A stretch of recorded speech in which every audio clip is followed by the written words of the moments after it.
13 minutes past 12, live 90.5 Business Insights with Mario and Darren.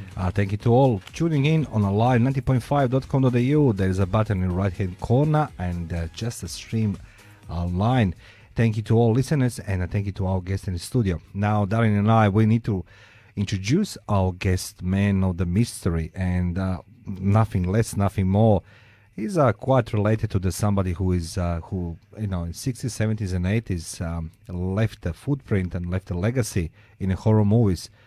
What was his name? Alfred Hitchcock. But that's not recognition of Alfred Hitchcock. Ladies and gentlemen, let me introduce you to the guest in the studio. His name is Tom Hitchcock.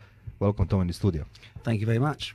So, how did you find this rainy day after yesterday, 30 degrees plus?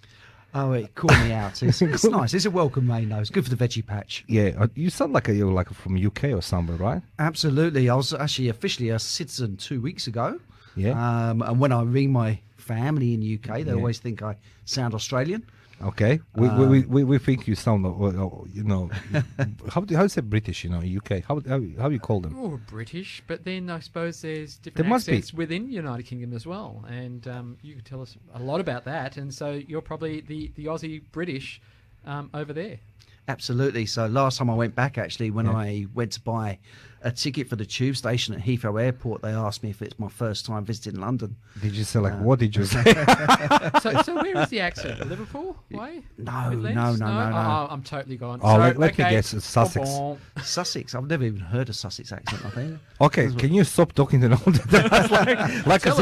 like as if England is bigger than Australia, just sorry. Well, it's in my name that I'm a master of suspense, so I'm quite happy to leave it hanging for a bit leave it longer. hanging and answer at the end. It's a quiz. Look, maybe the callers can tell us. Have you been in England, Darren, before? Yes, once. And what do you think about England?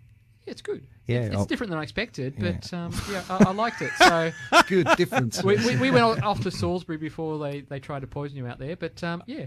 Poison you? Well, like my experience before we come back to our guest. I was the best man to the lovely lady Miranda, and she was married. I was supposed to be best man, and I was, and Nottingham, right? Which is like, looks like Loxley and Robin Hood, going in the forest. Anyway, I was flying over the France, and, the English Channel was a beautiful, May weather, the blue sky, the puffy white clouds. Suddenly, as we approaching to the London, right?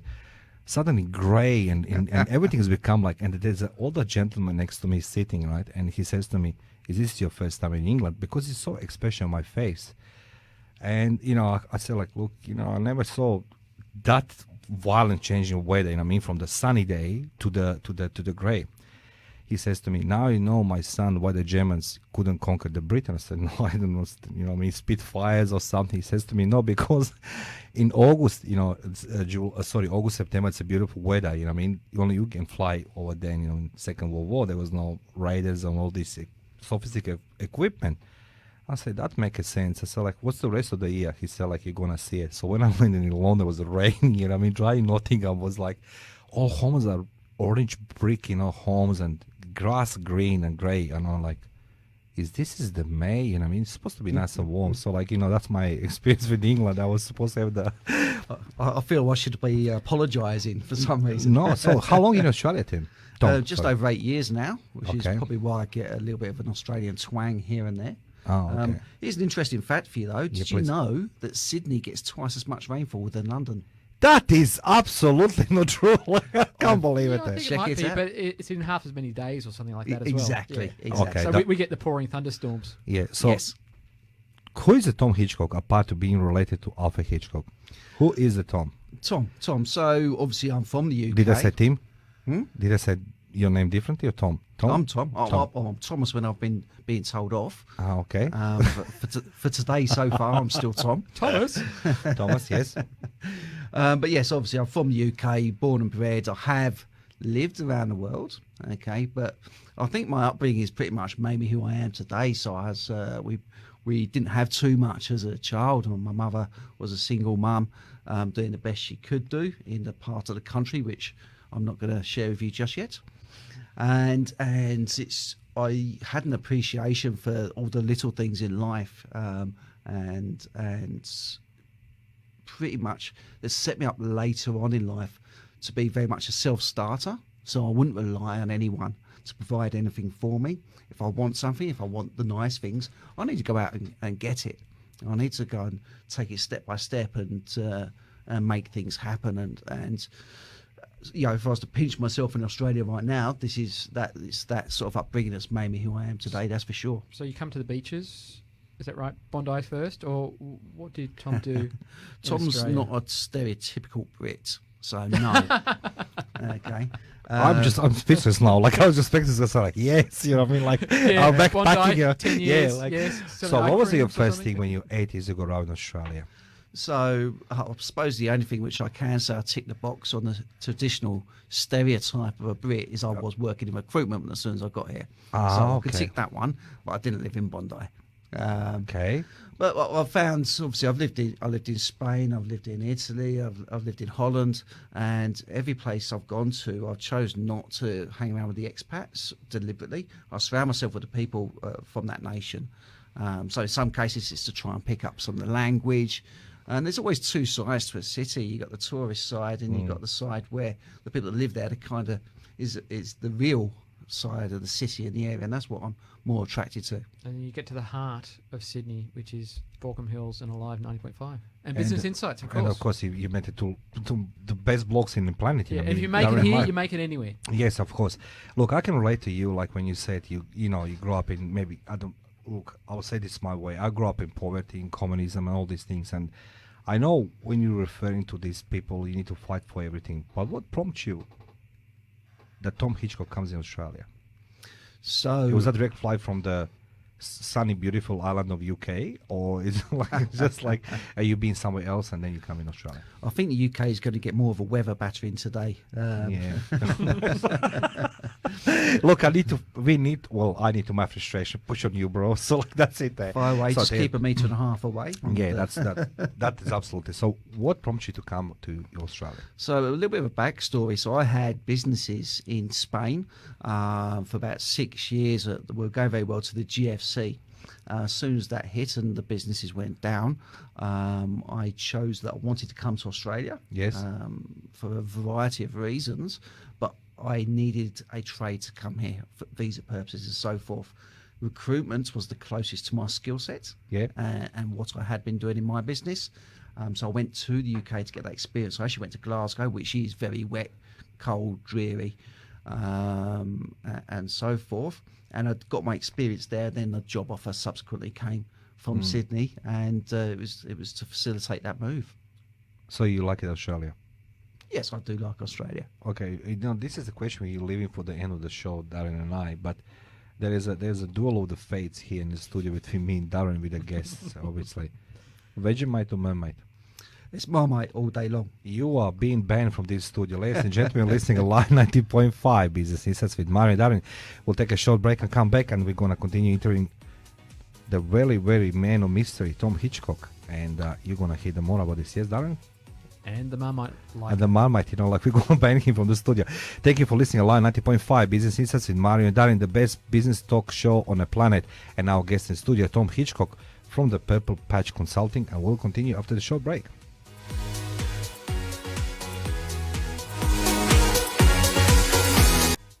27 minutes past 12, Alive 90.5, Business Insights with Mario and Darren. Business Insights with Darren and Mario on Alive 90.5. Thank you all our listeners, 2.7 million this very moment, and listening the interview with the man of the mystery, Tom Hitchcock from Purple something, and we're going to come to this later because Purple there's so many... Purple Patch, okay, sorry, I can't even...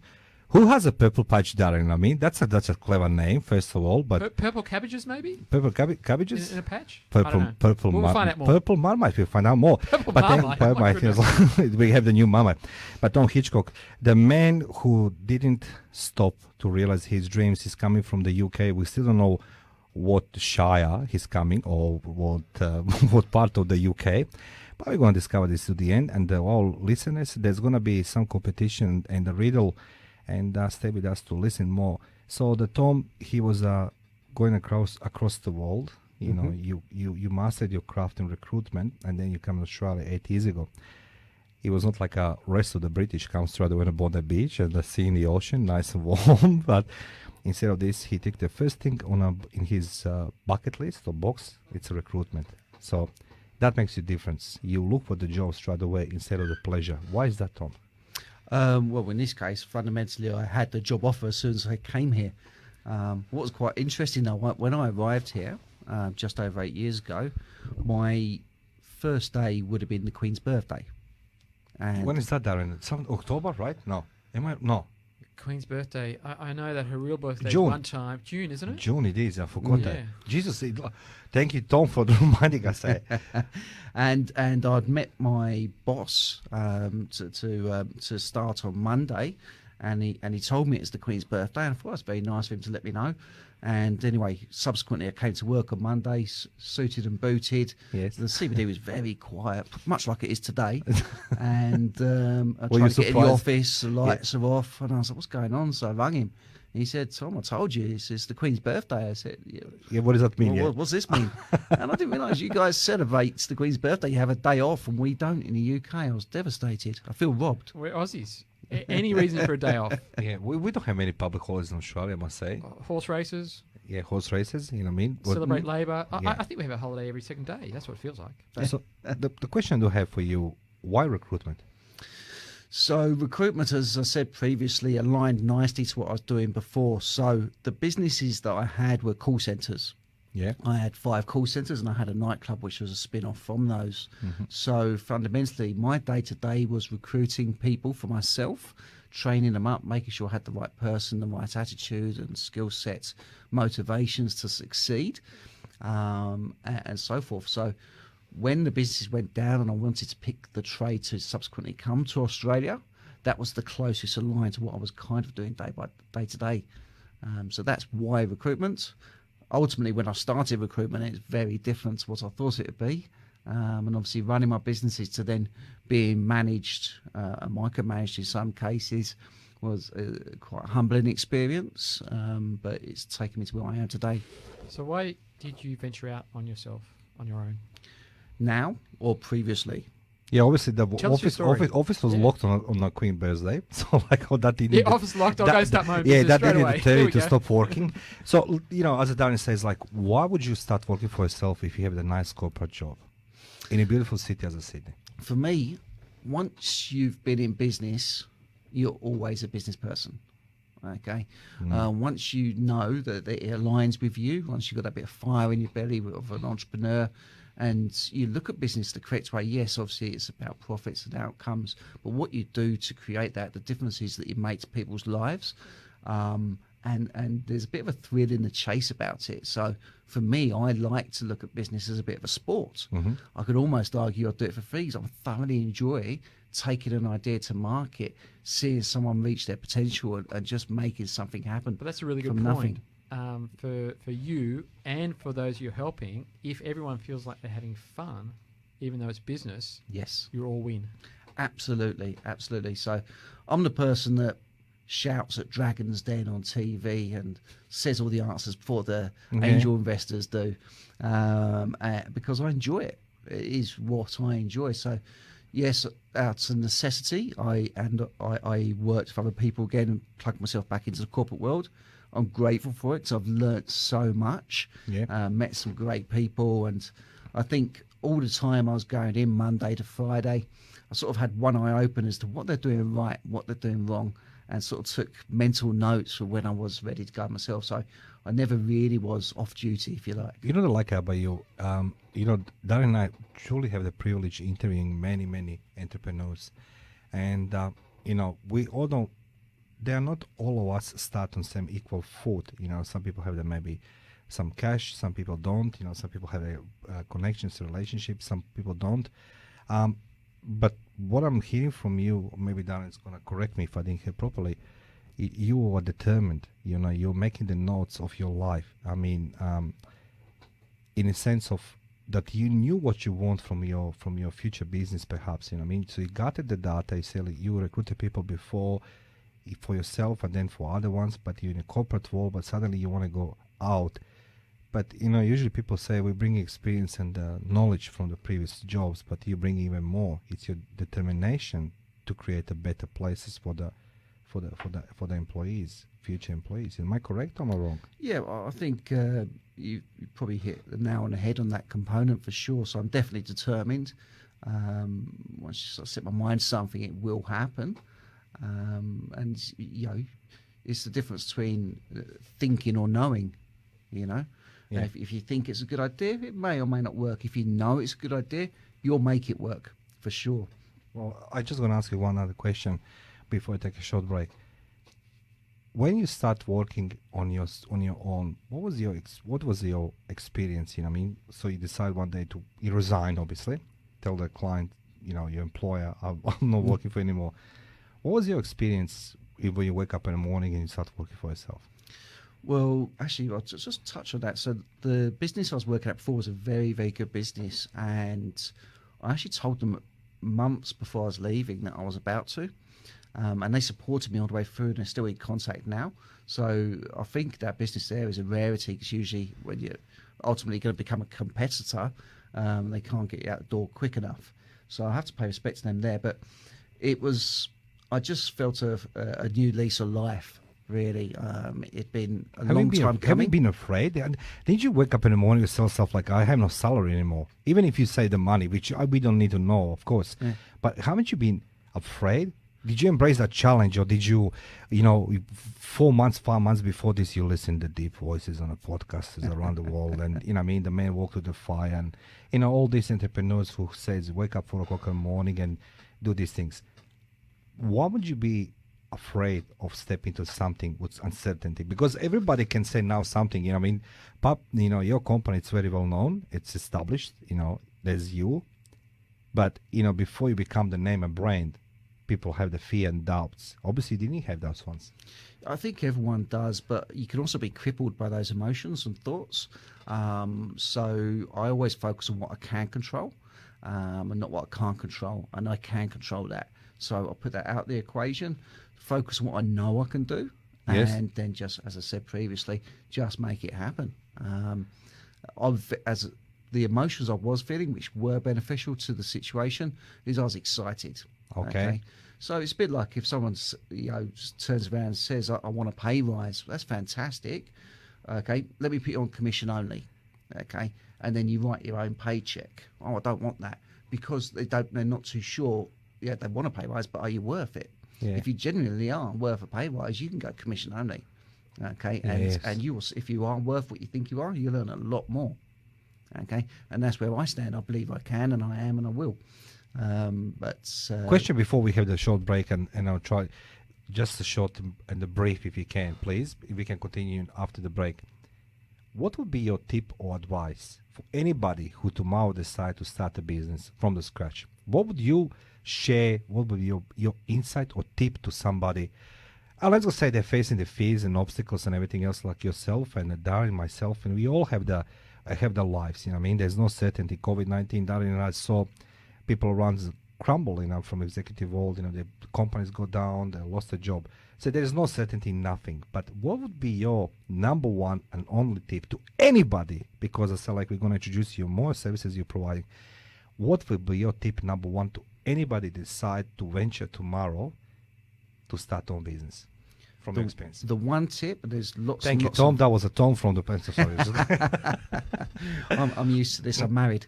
Yeah. Actually, I would like to give a call out to my wife. She's from Lithuania, and her name's Victoria. The last song we played on the radio was actually for her, as from our wedding day as well.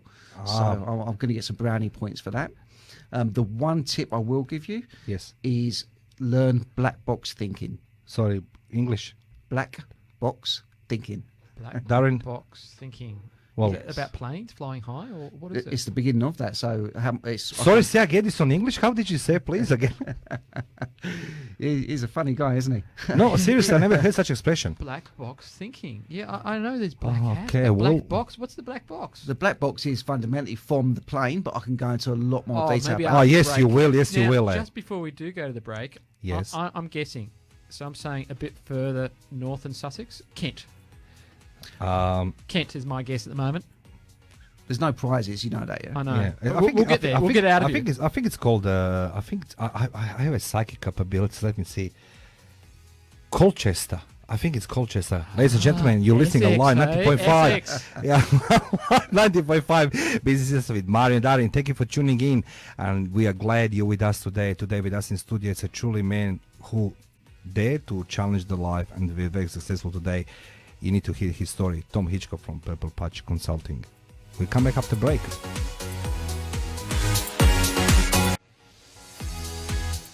"17 minutes to 1, alive 90.5 Business Insights with Mario and Darin."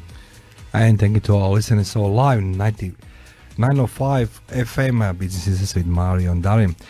Thanks to Darin, we can tune in, all of you, on Facebook page Businesses with Mario and Darin, and you can see our guest and listen straight away his answers and the interview. However, if you prefer more to just be visual optics, go on a Facebook page Business with Mario and Darin or the live905.com.au, and you can come today after 5 p.m. There's gonna be an entire interview with the Tom Hitchcock, and you can hear his story, which is truly unique.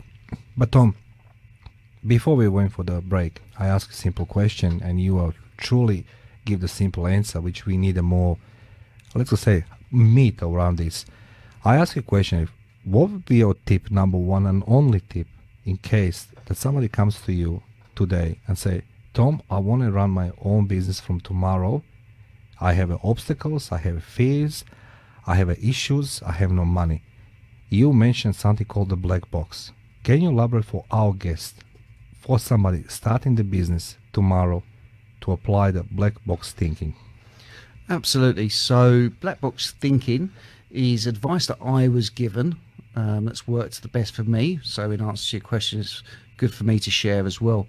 Dan was right. The black box is fundamentally what you'll find on a plane. There's two of them on a plane, one for the tech and one for communications.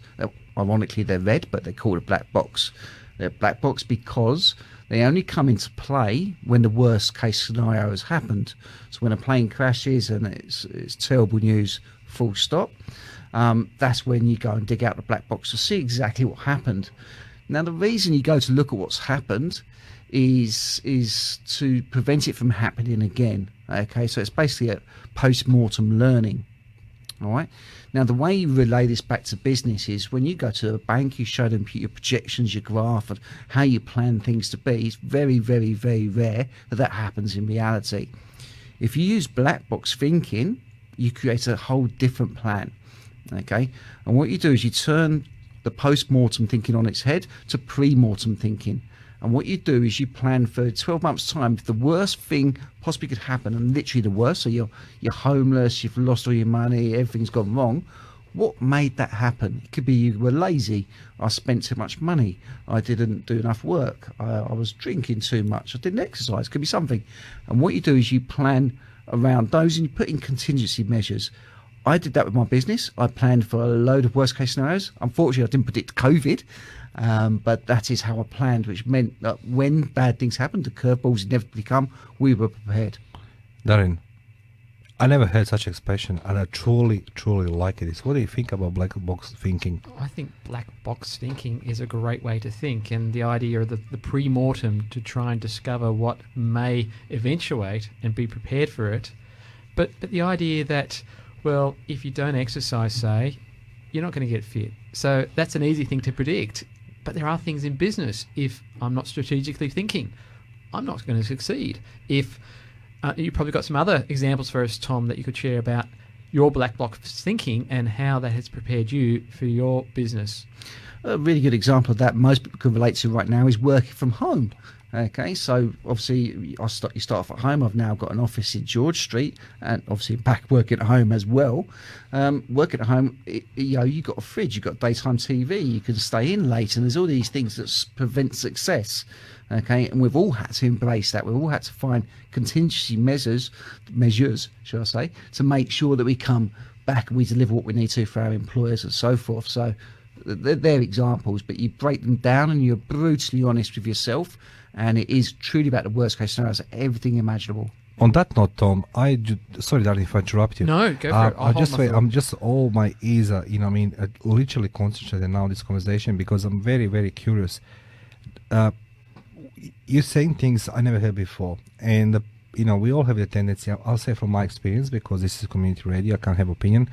The fact it is, even when I started my own business, like it was necessity rather than just I wanted. I always desired to have the business, but I was afraid of English, or I'm not good enough, decent things. But in that jungle of all these fears and obstacles I faced, the inspiration I found was like online. I was listening totally different types of, call them mentors, gurus, whatever you want to call them. They're not alive anymore because, maybe they are, but, Who was your mentor, and do you mentoring people?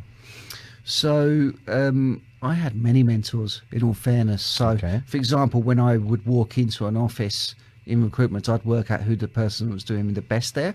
For obviously billings in that case, sometimes the most professional worker in the office, and I would see what's working for them, and I'd try to replicate it. Something that has stuck with me in business is you always need to be surrounding yourself with the right people. And that's something I've deliberately done, especially with the last place that I've worked. I was surrounded by some of the best people in the industry, and I was just spoiled for choice for mentors and advice, which sort of made my experience and approach a lot more holistic, that's for sure. And do you mentoring somebody? Yes. Do you provide that service, or if somebody knocks on your door and hear the conversation on the Best Business Radio Talk Show on the line 90.5, that's with Dario and Marin, Dario and Mari, I do apologize. I'm so excited with this conversation, interview with Tom Hitchcock. Somebody comes to you tomorrow, same as a black box question, and say, I had the conversation on the radio, black box, I want to be mentored. Can you do this? Absolutely, yes. So we do a variety of types of mentoring, but we've got a business partner with mentored.com.au, which is Mark Boris's spin-off from the show that he did. I'm the recruitment mentor for that. So we do a lot of board advisory, so people can use us for 2-3 months, whatever it is, if they're looking to scale up or down. So we're useful for that. Predominantly that's for SMEs. Okay, upwards.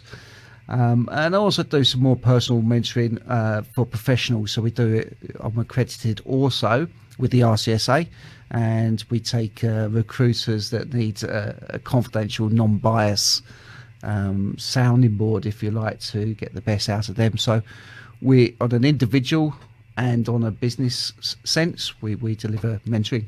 You said the RCSA. Yes. I'm thinking CSI, man of mystery. What is the RCSA? It's one of the governing bodies for the recruitment industry. You'll see them. They've got an advertisement out Here in at the Australia, moment. correct? Or yes, yeah. Absolutely, in Australia. You can apply to be accredited. They've got a code of conduct which is actually very, very detailed and gets updated regularly. They do a lot of campaigning. I am a fellow with them, which I'm very proud of. It's very hard to get, and that takes a lot of voluntary work, lots of publications, lots of giving back to the community. And the recruitment is a fantastic business, because a lot of the time it creates business out of nothing as well. We create jobs that don't exist, and if we can get people, we can get our profession, That's interesting, yeah. working better, and we need that more than ever right now, then it's good for the economy. I do have one question, similar like a black box. Just hypothetically, Yes. you know what I mean?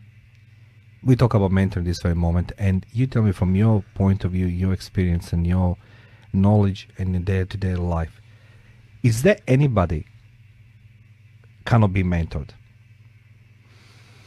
Is any particular type of personality it cannot be mentored? Not just by you or by Darren, or you know what I mean? It's a yes and a no. So the no in the basis that everyone can be mentored, but you need to break down one key barrier, and the barrier is the open-mindedness and ability to learn and listen. Okay, so if you could meet someone who just doesn't listen, talks over everything, knows it all, whatever, why are they coming to be mentored anyway? So you can argue they cannot be mentored, and in that state, of course, they can't. It's down to the mentor to turn that down, break down those barriers, and realise what they do know, get them to challenge themselves and question themselves. And what I do find about mentoring, most of the time, there's a distinct difference between coaching Okay, is people already know their answers. You just got to unlock it and get them thinking correctly and get them to back themselves and realise, you know what, there's a lot more to me than I realised, and it's about unlocking that potential. How good is this, Darren? We have the guest in studio who, travel around the globe, you know what I mean? He left a footprint, he changed many lives on the better, and then yet he employs the people and become mentor to them. Like this is not every day, because people come to you or me, let's just say we're recruiters, with a nice resume, it's a flashy, and everything else. And then, maybe that person doesn't kind of fit that role, but yet you have the person in front of you who's supposed to get that job you're expecting, at least, and then actually guide you to the process of mentoring. I think that's a good role. Tom, you have It's a very pretty good, and to actually volunteer those skills through the RCSA, as I say, and being a fellow of that. Are you a fellow as well? Good. Or? No, I'm just a good fellow. You're good. You're the best fellow, not just a good fellow. Just a good fellow. I say. No, everybody who says opposite is gonna have the trouble with me if somebody says something about Darren bad. But Tom, before we take the break, because we're running now into the news soon.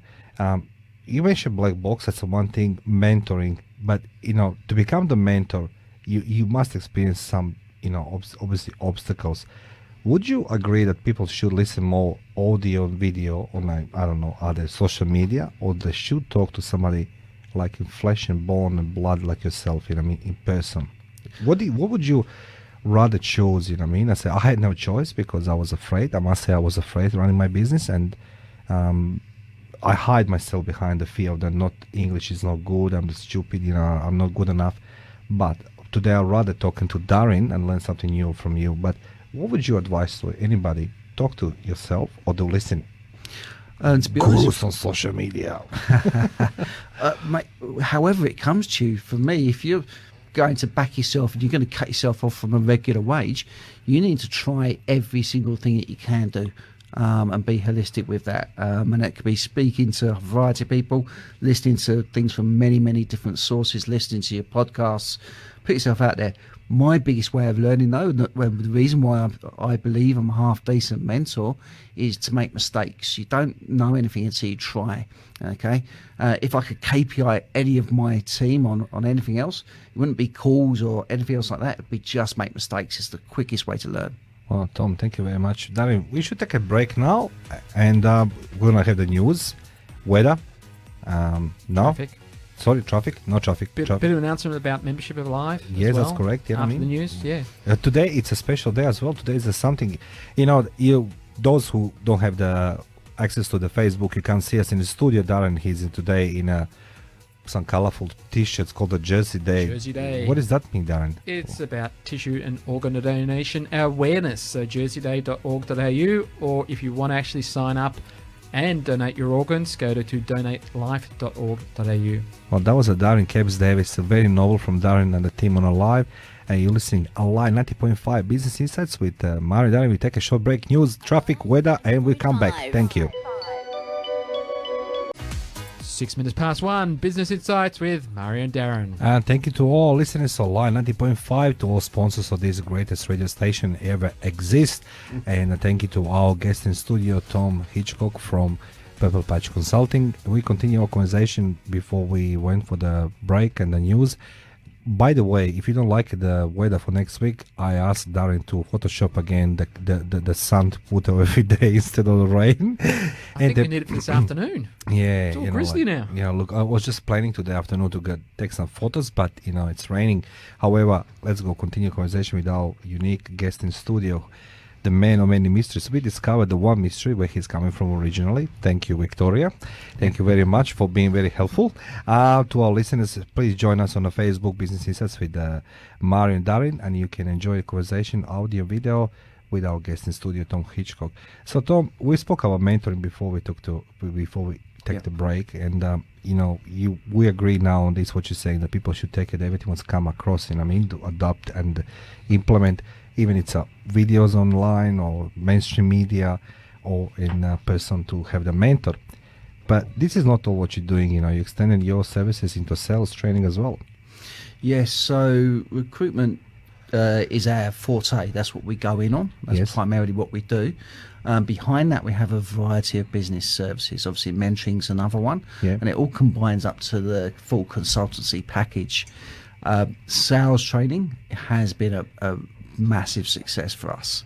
Okay.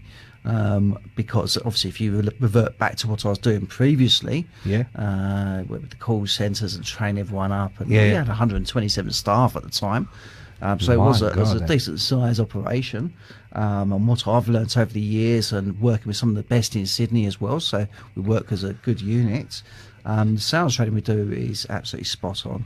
It really does get people excited, gets them to find out their own level, and convert and to hit their deliverables. You know, Sales are very quiet and tricky type of the business, any business. Mm-hmm. You know, because we can have a good product, we can have the sexy voice like Darren and myself, and we have 2.9 million listeners this very moment. But the question might is, where do people fail in sales? Where do you see the business people fail in sales? For me, it's about the stereotype of a salesperson. So the moment that people realise they're being sold to, your barriers go up. If you think you're being sold to, you might even want the product, but because someone's being too salesy and they've ticked all those boxes, you're just not going to let them have it. So it's all about authenticity. You have to be yourself. You have to be genuine. Your motivations are genuine, and that's how you get the sale across. Just a thought for you, Tom. So is sales like dating? Once you actually come on strong, people want to push you away. It's a perfect metaphor. And, you know, obviously when you play hard to get is quite a common trait in the dating game. And it's also there is one of the 5 sales emotions, which is fear of loss or indifference, you know. So it is a sales trigger, and you can relate it to dating, absolutely. So you can convert somebody like me to sell as well, right? Because I found difficult beginning to sell, you know what I mean? And I realized whatever I read, whatever I see, whatever I try to learn about sales, it was a confusion because everybody was telling me a different story. You just need to go on a date, that's all. Okay, that's fine. But it sounds like a recruitment menu. That's correct?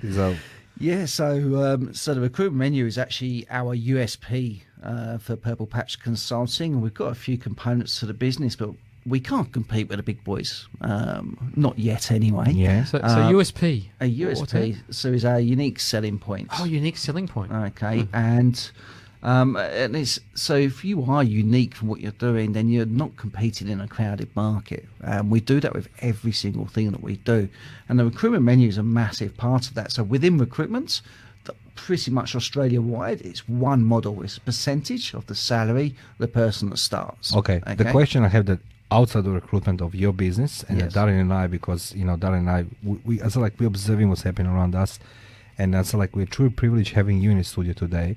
And in through our discussions and conversations with the other people, in the studio and outside the studio, we can see there's a less and less job advertising on the market.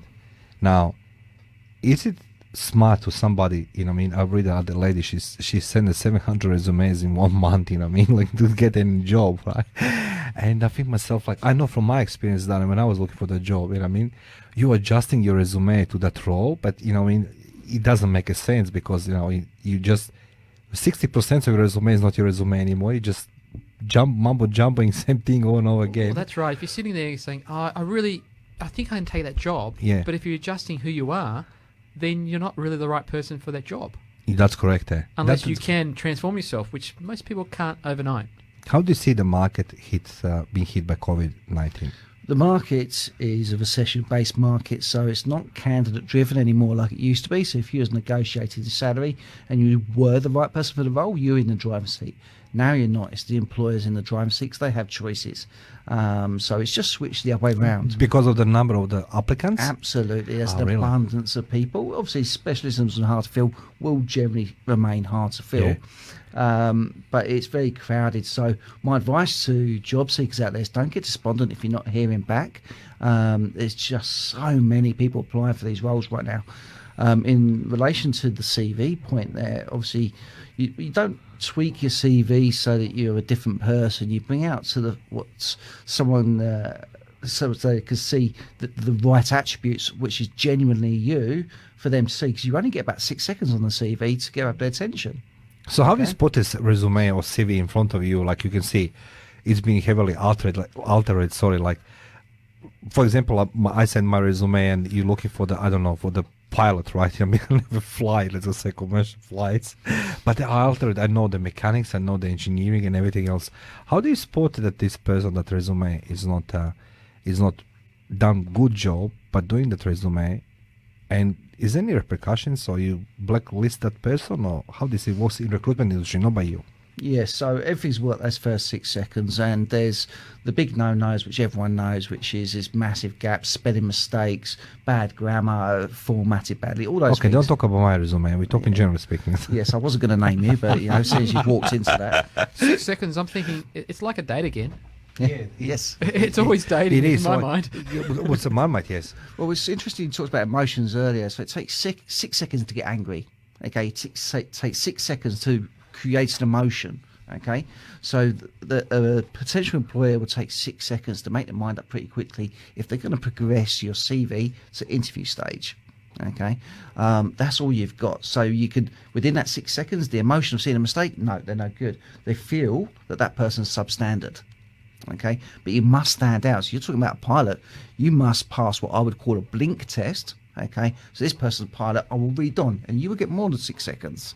You may still not get an interview because there's a whole load of pilots there. Yes. That's a different problem. But the first problem is to get past that 6 seconds. So in summary, a 6-second test, and you're just sharing about the blink test. And the blink test is when we do the career coaching. The blink test is our gauge whether we've done our job or not.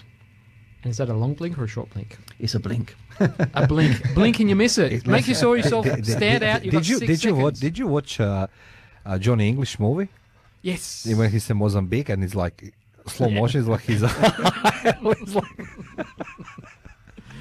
So Indeed, Tom, indeed. when the people come to you, and let's go talk about COVID, what makes your agency unique in this very stage. You can train them how to actually apply for the job, not just to apply for the job, but train them how to apply for the job. Is that correct, or am I? Yes. So the experience that where this came from is, as a recruiter, we see hundreds to thousands of CVs, candidates over a period of time. Now we need to put say a shortlist. I'm putting both of you two to a job. Yeah. Okay, so you're going for that pilot job, and both of you are qualified, and you're my shortlist out of the 200-300 that I've had in. Shortlist at attached to- 200. The shortlist wouldn't be the 200-300, but attached to that Jeez, job, you'd have a number like that. Sometimes more, sometimes less, and just Wow. put it somewhere. So you two are the lucky ones. Okay. Now I've got, my job as a recruiter is to get you an interview. Okay. So I know what works and what doesn't work by client feedback constantly. And it's from that experience that we then do the other service with the career coaching, because you can make a CV look fantastic, but is it functional? Maybe, maybe not. You don't know. Okay, we know how it works. We know how to get interviews with people. We get you in front of people. That's what we're very good at, and it comes from that key experience. Look, I just remind myself, when I lost a job in 2009 GFC, it was a terrible experience. You come on Monday morning with a coffee and like there's a white envelope and handshake, and I was like, what's happened here? But I do remember applying for the jobs for the month or so, and nobody was calling, and I was frustrated. And that was that instigated in me to start my own business. Yes. And I know that it's not. I can be very compassionate and empathic with the people who lost their jobs, because I know what they're going through. Yeah. But I didn't have the luxury to know anybody in the recruitment industry. And I was told, but there was a job there, you should alter this and that. It's like, well, how I can alter my resume to be an engineer like a Darren? Darren is an engineer. He's a smart man. He's educated. But that's because I know a little mechanics. Doesn't necessarily mean that I need to alter my resume for that point to get a job, and they don't know how to do a job, or due to my knowledge and experience to actually people lose their lives. So in a COVID-19, there is not many jobs, and the people's going to look around and so on. But your coaching actually can prepare them for the for the future, because the market's going to recover sooner or later. It's going to recover. It's everything comes down, comes up. What do you see in terms of the careers in the future? Wouldn't develop any new jobs? Like, I don't know, spaceship, the flight attendant, or I don't know, Darren and I fixing the space station or something like that. Because I'm hearing all the time, I'm reading on LinkedIn, there is a lot of the tips and advice, but there's a prospects of new jobs developing for generation G, X, Y, Z. What's it called this? I'm lost. I'm too I'm old. lost. About generations. What's the generation we are? But all this new generation, as I say, my midget, 17 years old, and he's going to study obviously something else, medicine, and he wants to be research and want to save the people. But he knows what's going to do it. But the thing is there any new jobs coming in the future? We don't know the ordinary people, but Yeah, so that's actually a very good question, and you put me on the back foot slightly with that one. So there's always the mainstay jobs. There's some jobs that just will not go away, like a funeral director. We're all going to pass. Yeah.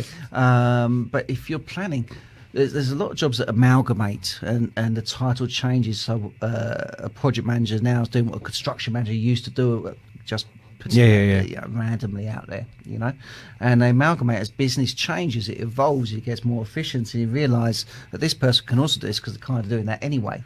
And then all of a sudden, 10 years down the line, one of those jobs has disappeared, and that new job has a different title. So that's always ongoing. But I think what you're talking there more is about pathways and planning. So if you're leaving school, you really need to have some sort of idea where you're going, and you pick a rising tide, same as you do in business. Yeah. So you pick something that's going in, not coming out. And you need to do your research there. Unfortunately, I don't have the crystal ball, but we can read, we can do the podcast and social media and everything that you talk about there. We can research and we can see, okay, well, technology's going this way. This is disappearing. Our car's all going to be electric in 10 years. So should I buy a petrol station? We work around that. Tom, it's truly privileged and truly, and we are honored having you in the studio. We take a short break. To all our listeners, learning something about Black Box. Please tune in tonight after 5 p.m. There's going to be an entire interview with Tom Hitchcock from Purple Patch Consulting. You're listening Line 90.5 Business Insights with Darren and Mari. We'll take a short break. Darren, now? Indeed. Some music. Thank you for listening.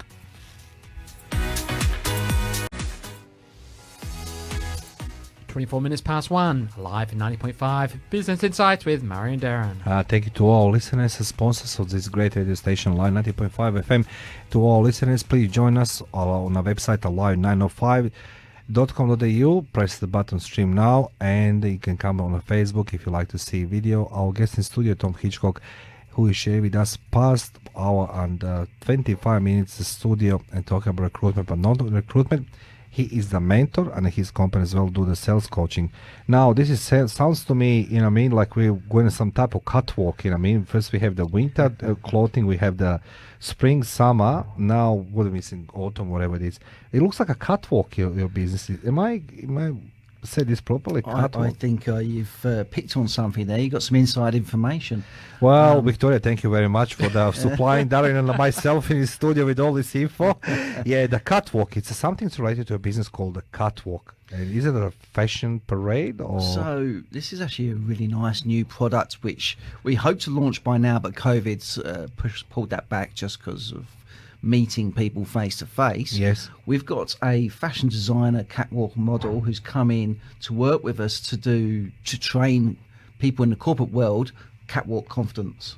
So, sorry. I just blurb at catwalk. Catwalk confidence. Okay, that's a new one, please. It's fantastic. Ladies and gentlemen, Tom Hitchcock from the Purple Patch Consulting talks about catwalk with confidence in his company. And misunderstood, somebody come from fashion industry to teach people how to exactly. So that's what they do anyway. They teach people to be ultimately supermodels, if you like, and there's a whole load to it. So your body language, how you breathe, how you stand, how you ooze confidence, and this is very important in business and in the corporate world. So you want to walk in to a board meeting and so forth with a certain aura about yourself.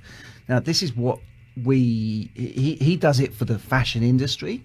We've adopted it, shall I say, for the business world. Okay, so we're putting out all the transferable skills from that, and we're splicing it together. So Mario, you and I, catwalk. We speak well. Yes, because that's radio. Oh, you look good as well.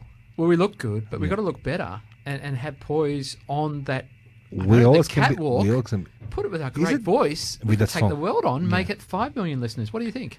well, absolutely, ladies and gentlemen. Tom Hitchcock, he's offering something, not something. The product called Catwalk, and it's an unusual approach. Why is that? What possesses you to utilize a fashion a professional to teach the people who goes into new jobs roles to learn how to walk and talk with confidence? Well, there's lots of different courses that people go off where people are standing there with a whiteboard being dictated to, and let's do some sort of activities, have some fun. And sometimes the fun is just sort of a bit of bonding, but there's not many other takeaways. This amalgamates both of those together. So that there's loads of takeaways, lots of fun, and it upskills the business through the individuals. No one's doing it. I was talking about USPs earlier. Yeah. This is another USP. We can't wait to do this. Because you know what I'm saying, Darren, in this one, building somebody who comes from professional world, just let's just say version 2.0, right? Equally, you learn this, you get a job, but you represent a company. So the company hiring your candidate through the catwalk, the process, it's going to benefit very highly because it's bringing new skills and it's going to represent company like Darren and I. What's the song? I'm too sexy for my shirt. Too sexy. Well, I'm just thinking you gave a great tagline. It's- Well, you said version 2.0, so this Yeah. is USP 2.0 for Yeah. Tom. because it just strike me, because I never heard, and this is what this life it is about innovations. Yes. You see, always Darren and I, when we talk, with the individuals and the group of the people, there's the people who love the certainty and security, and I always say you can go work in a burger joint. You get a job, you get $20 per hour, you have your security, but inventing something new like this, what did somebody try to stop you to do this? With anything new, it's always going to have its doubters. Okay. We translate that into motivation that makes us more eager to make. How are you it a dealing with the success. haters? Well, How are you dealing with the haters? I'll tell you how I deal with the haters. I just flex my muscles, man. It's like I'm big, I'm strong, I'm hot. No, it sounds like the guy from the movie. No, we all have the people people like us, people dislikes us, and But for our audience to give the tip, how would you suggest to somebody deal with the haters, trolls, bullies? for me, I could only talk out of personal experience. I genuinely do channel that energy and make it a positive. I can't wait to say 3 little words, I told you so. Once it's a success, it's another motivator to make sure that happens. Okay, so I just make it a positive. Almost argue the more people that doubt it or hate it, the better. Darren, what do you think about this? It's quite 3 words. positive. I told you so. No, I told you so. That's 4 words. Am I confused now? I 4 told words, I told you so. There are 4 words here, because in a business, every innovation, find the people, scary. People doesn't love new stuff. They're always Yes. afraid. They're always going to be afraid, But once they're successful, everybody try to embrace this. But ladies and gentlemen, with us in studio, Tom Hitchcock. You don't want to miss this interview today. Please join us on a live 905.com.au on the Business Insights. It's going to be podcast with Tom Hitchcock. You're really going to enjoy this one. Apart from empowering you, new products, and you're going to love it. Thank you for listening. Alive 90.5. Take a short break. Come back after this. Darren, take it over.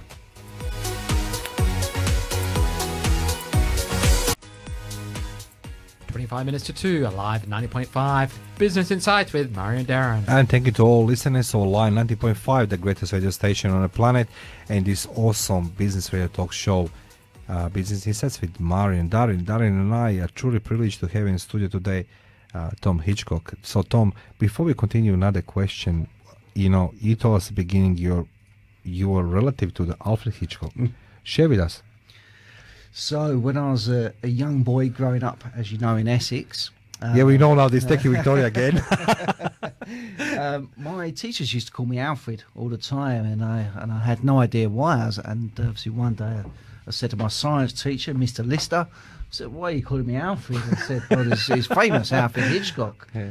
So then I went back and I actually spoke to my grandmother, at the time, and I said, "Listen, who's this Alfred Hitchcock?" Yeah. And she said, "Oh, he's a very famous movie producer for that." And she goes, "You're related." I said, "Oh, really?" And my parents were divorced, as you know, previously. So on your dad's side, it's da da da da, and he's local. He's from Essex, from Leytonstone. So and it isn't that common a name either. And she explained the relation it is distant. Don't get me wrong, but there is a direct relation there as well. Because Hitchcock is not very often cinema. I can hear it in Australia. No, Either. no, as Tom was saying, not very popular at all. So Well, no, it's a good one. You know, what I mean, maybe some inheritance we can get from the Alfred. Who knows? You know, what I mean, when they hear these ones. But I was going to say the Men in Mystery, Hitchcock's from Essex. so we learned that he's a relative to Alfred Hitchcock. We know that he runs a very successful business, and he offers a catwalk. This is not a product. This is like a service to everybody who is looking at employment to walk and talk with a professional way. And can you give us again back what else is involved? So it's all about carrying yourself correctly and oozing confidence, and it also delivers presenting skills as well. So when you walk in for an interview, you own the room, you know, as best as you can to. So it's all about getting the best version of yourself out, which is the same as your CV as well. Yeah, but did you ever consider that your successes and what you're doing for other clients and for your peers and employees to put in a book? Did you ever consider to put all this in a book, what you've done or you're doing or what you're planning to do? Okay. Particularly about sales. Yeah, so it's interesting you say that because we are in the process of writing our book now. Oh, okay, that's a new one, yeah. There's a couple of very good contributors which are working on this with me. Mm-hmm. It is related to sales, so the book is about sales. What I'm trying to achieve is twofold. One part is to make sure sales is accessible to everybody because we all sell without realising it. It doesn't have to be attached to a job. We're doing it day to day when we're trying to meet new people, and we want them to like us and to work with us. You know, we're selling without realising it. So to make sure it's not pigeonholed and alienated and ostracised, it's something for everybody, and we can enhance that. And the second part is I'm having a stab at what the next sales model will be. It's quite contested. There's a few options out at the moment which are not rock solid. I believe that I've got the right model, and that's what I'm publishing the book for. So it'd be very nice if I got to coin it. Look, I'm not a professional recruiter, but if somebody says to me, I believe, that's a good selling point. Yes, Darren? I was just thinking maybe we can offer a date with Tom, but Victoria may not like it. Victoria will not like it whatsoever, but maybe we can find some song Victoria, she'll like it. Or maybe. Maybe we can find that one. But Tom, you know, on that note, you know, doing the book, it's a big project as well. And you have all the other authors, which is put even more strain on you to be delivered the way you want. Now, Darren and I was, you know, talking about this positive thinking, you know what I mean, empowering people, and you know, I'm the big fan of the listening many deep voices there about, you know, smashing and using the, you know, the words which I'm using privately.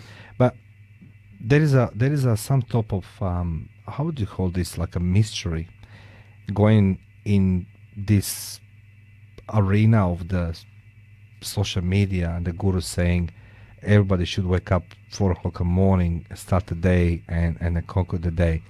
Would you agree with that one? No. So that's my short answer. I agree with you. So, that's coming from someone who's not a morning person. The problem I've got with that sentence is everybody. Okay, we're all complete individual. We've all got different strengths and weaknesses.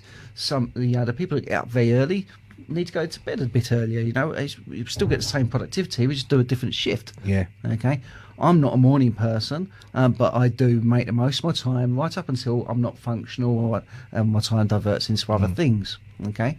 For me personally, and I do advocate this as best I can do, is I really believe in waking up naturally. You know, an alarm is a horrible way to start your day. If you wake up naturally, it's on your terms, and you set up your day accordingly. You know, don't get me wrong, I do have very early mornings if it's a necessity and there's appointments and certain things I need to keep. Absolutely adhere to that, and I've got no problem with that. But I'm not going to force myself up outside of my natural cycle, because that's the way I'm told that he's successful in business. You see, the reason why I'm asking this to you, and this is why I like doing the radio show with Darren. Darren and I say, I can't stress enough, we hear the many stories, and the very powerful stories, unsung business heroes like yourself.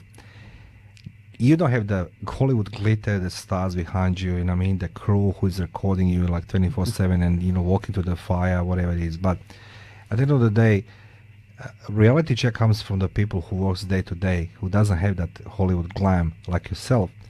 And, you know, we're not in privy, Darren and I, to say what you can watch, what you can't watch, you can hear not, so you can relate the stories back to us as two individuals, to you.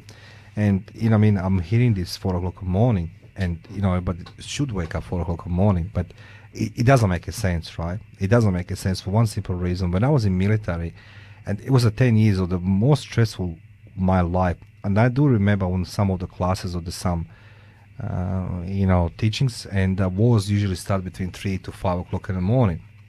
And you can check, you know, every war starts because at body clock it sleeps then, and it's a shock and all, right? And so you wake up 4 o'clock in the morning and do what? You know what I mean? Everybody sleeps around you. You know what I mean? What are you doing? You know, typing the book, you know, sleeping. You know what I mean?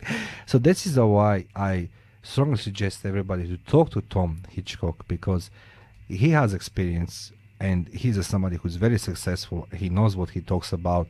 But Darren and I, should we take that catwalk to the break, or like? Yes, or yes, that's what we'll do. We'll do catwalks in the break and come back. Yeah, Victoria, you're going to wait for your song. We're going to return to Tom in one piece, don't you worry. You're listening along 90.5 FM Business Insights with Darren and Mario, and to all of you, dear listeners, this interview, which you can hear quite a lot and learn a lot from Tom Hitchcock, please come on our website, align905.com.au, and then you can hear that interview later on after 5 p.m.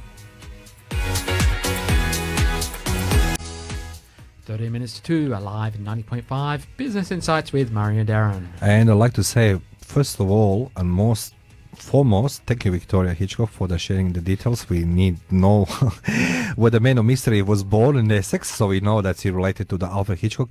I'd like to say as well, thank you to all listeners online, 90.5 FM, the greatest radio station on the planet, and the most desirable, most famous business radio talk show, Business Insights with Mario and Darren. And our privilege is to have today in the studio great guest Tom Hitchcock, the man of the mystery, coming from UK, flying around the world, establishing many businesses, working across the corporate world, and then one day he decided to run his own business, facing obstacles, problems, issues, you know, like everybody else from us.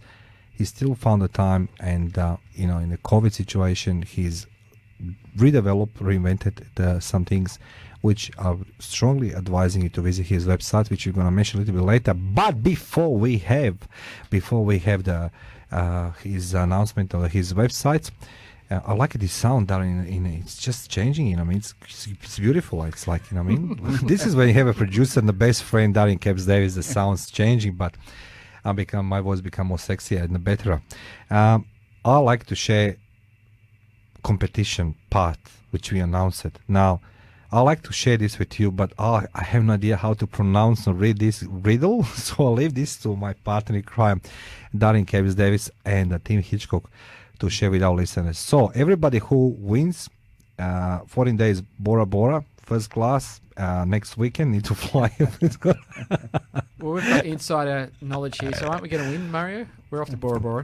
Yeah, that's what to share. We got the first prize. So Darren Caves Davis reading the riddle competition on behalf of... I don't know if I can read it, but I've got some information in front of me here provided by Tom Hitchcock of Purple Patch Consulting, the science of recruitment. And being the engineer I am, I'm trying to decipher it. And on the left-hand side of the equation, it's RSL. And on the right, it starts at 1 + 1 + 1 dot 10 minus 1. Oh, sine 110, sine, cosine, tangents. No, my goodness, I can't work this out. Tom, what is this riddle about? And if someone solves it, can they win something? Absolutely. So the timing is impeccable. As of from next week, we're starting the campaign, and basically the science of recruitment relates to that equation. Nobody knows the answer apart from myself. You can try Victoria, but she's not going to tell you that one because she doesn't know. and it relates to the whole business. Now, the prizes that we're running, if you can crack that code, Darren, okay, we will give you a placement from our services up to the value of $40,000. If we do have runners-up prizes, because it's not quite that easy to crack, the second prize is for the best runner-up, the closest to it. Okay, so a good guess, but not quite. And that prize is $20,000 of one placement. And the final prize, third prize, is the most humorous guess. And that one will give you $10,000 I like the idea of the placement. most humorous guess. We're going to put some details on the podcast. We can put the details there. But without saying too much more, are there any clues in Essex? No. Oh, damn. No. I thought we could go for a visit, but we can't travel at the moment, can we? I'm hoping that Victoria, she's listening to this. Victoria, Darren and I, just between all of us, no 2.9 million listeners this moment, just share with us that riddle, and we share the half price with you. So $40,000, that's going to be a good one. So, we discovered that you like a more Marmite than the Vegemite. Mm-hmm. Okay, that's very grateful, but, I don't like your answer because I don't like it either. Darren as well. So, how do you keep yourself sane and fit during the COVID? So I like to box. That's my thing. I've done some charity fights. I've done amateur fights here in Australia. That's probably my exercise. Always clears the mind, but boxing especially is probably one of the better ways to de-stress yourself. So that's my thing to keep yourself going. Now, obviously, the gyms are closed and what have you, so you have to be a lot more disciplined with yourself and be a bit more creative in ways to keep yourself tip top. But that would 9 times out of 10 be what I would do. You just pick up the sport which I love the most. That's unbelievable. Boxing. I didn't know this, huh? Yeah, boxing. Yeah, it's boxing. I think that Right my up your alley, coach. isn't it? Yeah, but it's very. I really like it, this one. So, Tom, look, before we conclude our show, I like to spell the name and surname of your business, but I will leave this to Darren because it's on English, and my English is not such a good, better from yours. Well, we've been speaking with Alfred Hitchcock. Oh, no, sorry. It is Yes? Thomas? No, Thomas. Tom Hitchcock. And he is the managing director of Purple Patch Consulting. Now, remember, there is the science of a recruitment puzzle to solve for some great Which is going to be on prizes. Facebook. We'll put it on the Facebook. on We'll put it on Facebook our and link it, podcast yep. so you can get all the details because it's too hard to read out on air. $40,000 worth of package. And Well, that's that is a good prize, no doubt. So, Tom, how can people reach you? So I'm actually very open to connections, full stop. So I have people contact me all the time. LinkedIn, I'm very active there. Okay. We love LinkedIn. Yeah. It's a great tool, and I do reply as soon as I can do. And depending on what the request is, I action it as best I can do as well. But also for the website, there's lots of information there where you can contact Can in. you spell the website? Because you don't want Mario Becker to spell the website. Otherwise, he's going to be directed to the who knows where. Victoria Police or something like this. I thought Darren was going to spell this one.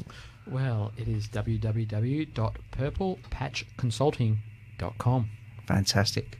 Nice, simple, easy to remember. Nice, simple, easy. Remember, the science of recruitment, Purple Patch Consulting. Well, I'd like to say thank you to our guest today, Tom Hitchcock, for being today with us in studio from Purple Patch Consulting. Please join us today on our website online, 905.com.au, under the podcast Business Insights with Darren and Mario. After 5-6 p.m. there's going to be an entire interview, 2 parts, and you're going to love this one because Tom, he brings his extensive knowledge, experience, and of course he's going to empower his tips and advice and insights. Tom, thank you for being our guest today. It's my pleasure. Thanks for having me. Yeah, you want to say somebody hello, or you know what I mean? Or you coming? Victoria's had enough attention today. Victoria's gonna block us all now. Take it to our listeners on line 90.5. Darren, take it over.